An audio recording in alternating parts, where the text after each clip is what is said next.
Hello বন্ধুরা, আজকে আমরা একটি হাঁস আঁকবো খুব সহজেই। প্রথমে আমি একটা সোজা দাগ দিয়ে নেব, তারপরে একটি উপর নিচ এরকম দাগ দিয়ে নেব।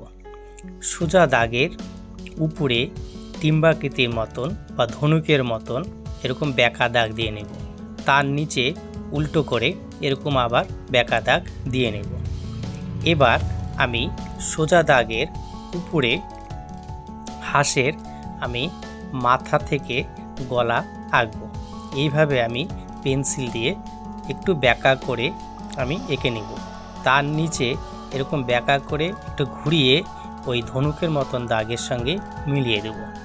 মিলিয়ে দেওয়ার পর তারপরে আমি আউটলাইন এইভাবে একটু মোটা করে দাগের উপর দিয়ে এইভাবে আমি দিয়ে হাঁসের আকারটিকে এইভাবে আমি বের করব। এইভাবে আমি আউটলাইন এভাবে করে আমি দাগগুলো বের করেছি সেইভাবেই আমি আউটলাইনটি করে নেব। করে নেওয়ার পর আমি এরকম পিছনটি যেরকম পিছনটি পেখম থাকে বা পাখার আকৃতিতে থাকে সেরকমভাবে আমি একটু এভাবে এঁকে নিয়ে আমি মিলিয়ে দেব। মিলিয়ে দেওয়ার পর এভাবে আমি একটু পা করে নেব। এভাবে হাঁসের পাগুলো চ্যাপ্টা থাকে এরকম সেই চ্যাপ্টার মতন করে নেব।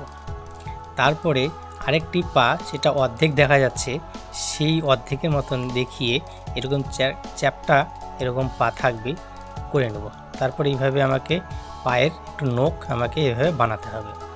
বানানোর পর আমি বাইরের যে পাখনা থাকে সেই পাখনাটিকে আমাকে এরকম ঘুরিয়ে নিয়ে বেঁকা করে এরকম পাখনা আমাকে এঁকে নিতে হবে।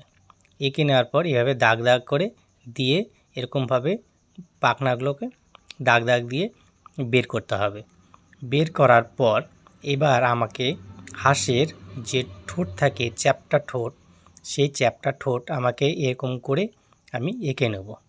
এঁকে নেওয়ার পর আমার মোটামুটি হাঁস কমপ্লিট হতে যাচ্ছে।